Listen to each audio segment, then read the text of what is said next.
Jayson, when the whole team is kind of shooting poorly like that, what kind of, Joe was just talking about putting pressure on the defense. What kind of pressure is there on you guys out there in transition or just when you're not shooting the way you expect to?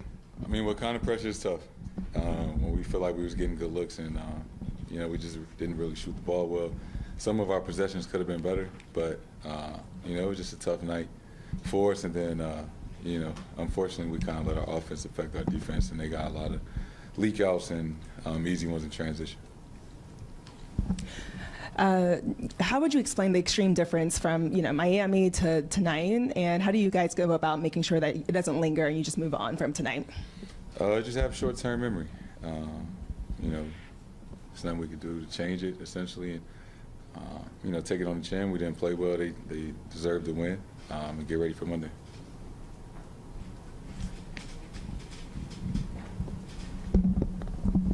Even though most of the game was a struggle in the fourth quarter, the bench unit had 36 points and actually played pretty well.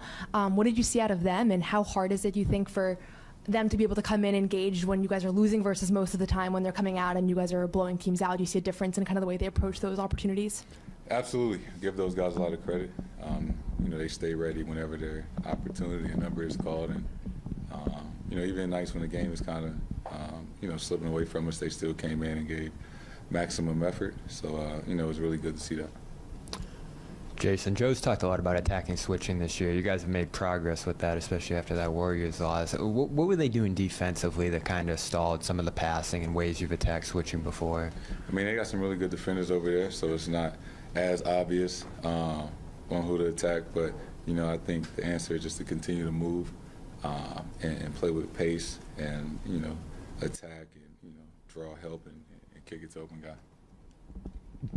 They were good at disrupting passing lanes, just kind of throwing. Joe said they really threw off your timing moving the ball. So when the defense is kind of has a feel for how you guys are trying to move it, how do you try to counter that and get a feel throughout the game of how to time the offense?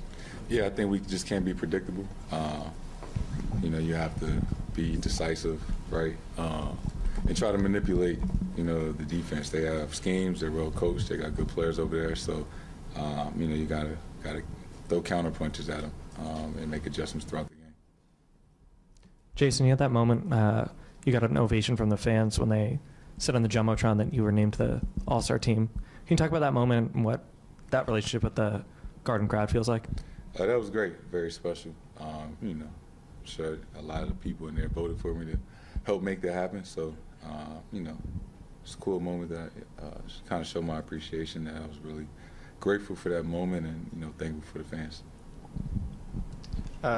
You mentioned the difference between the Heat game and this game tonight. Porzingis was a huge part of the offense in the Heat game. How do you guys adjust to not having him on the floor as sort of that release valve? And it felt like the ball was stopping a bit more tonight. How do you, change when he's out? Yeah, obviously we play a little different when he's not out there, but we still have answers, and we feel like we have enough to win, and we still have to have a certain identity on how we want to play and how we want to attack. But tonight, we just didn't shoot the ball nearly as well as we would like to.